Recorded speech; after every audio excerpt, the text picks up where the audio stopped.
আসসালামু আলাইকুম। আশা করি সবাই ভালো আছেন। আজ আমি আপনাদের দেখাবো খুব সহজভাবে কিভাবে একটি কামিজের নিচে সুন্দর ফুলের ডিজাইন আঁকা যায়। যারা নতুন ডিজাইন শিখতে চান তাদের জন্য আজকের ভিডিওটি খুবই উপকারী হতে যাচ্ছে, তাই ভিডিওটি শেষ পর্যন্ত দেখবেন। প্রথমে আমি একটি কলম নিয়েছি, আপনারা চাইলে পেন্সিলও ব্যবহার করতে পারেন। এই কলমের সাহায্যে আমি কামিজের নিচের অংশে ডিজাইন করব ফুলের। প্রথমে আমি নিচ থেকে কিছু লম্বা রেখা কিছুটা বাঁকানো করে এঁকে নিচ্ছি এবং এই রেখাগুলোতে আমি আস্তে আস্তে কিছু পাতা, ফুল, ছোট ছোট কিছু ডট অ্যাড করছি।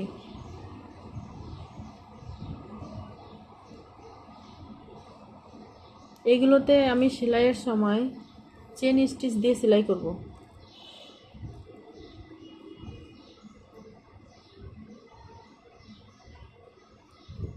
উপরে ফুল এবং নিচে কিছু পাতা যোগ করছি।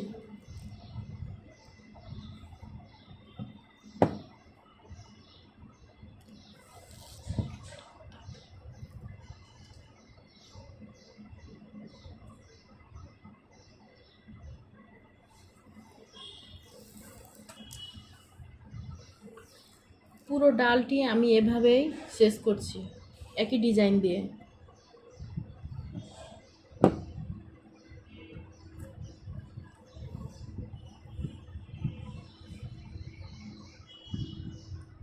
এবং রেখার পাশে কিছুটা গ্যাপ রেখে এখানে আমি আর একটি লম্বা রেখা টেনে নিচ্ছি এবং এই ডালটিতে আমি উপরের দিকে একটি ফুল আঁকছি এবং দুই পাশে একটি ছোট ছোট করে পাতা দিচ্ছি। পুরো জামার নিচে, কামিজের নিচে আমি এই ডিজাইনটি দিব। এখন বর্তমান সময়ে খুব ভাইরাল এই ডিজাইনটি।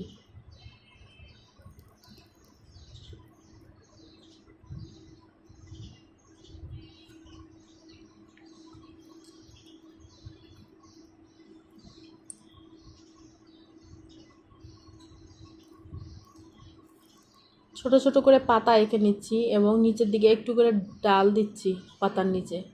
এতে যখন সেলাই করব তখন ডিজাইনটা পুরো জীবন্ত দেখাবে।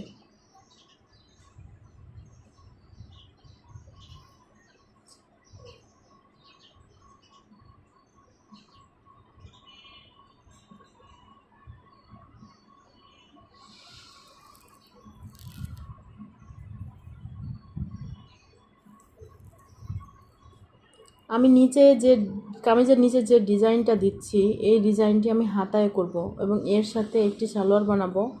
সালোয়ারের নিচের দুই পায়েই আমি এই সেম ডিজাইন দিয়েই করব।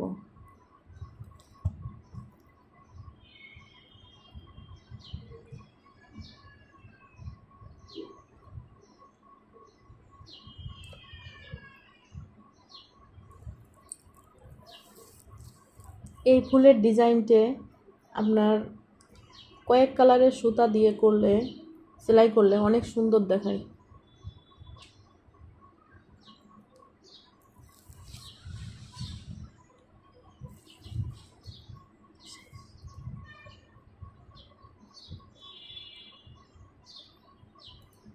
আমি পুরো ডিজাইনটি সেলাই করব কাঁথা স্টিচ আর চেন স্টিচ দিয়ে।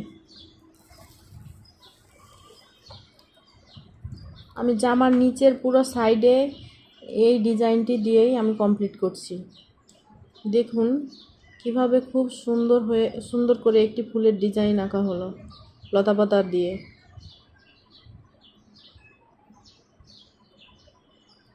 এইভাবে খুব সহজে আপনি আপনার নিজের কাপড়ে সুন্দর ডিজাইন তৈরি করতে পারেন। ভিডিওটি যদি ভালো লাগে তাহলে লাইক, কমেন্ট ও শেয়ার করতে ভুলবেন না। আরও নতুন নতুন ডিজাইন দেখতে আমার চ্যানেলটি সাবস্ক্রাইব করুন। আল্লাহ হাফেজ।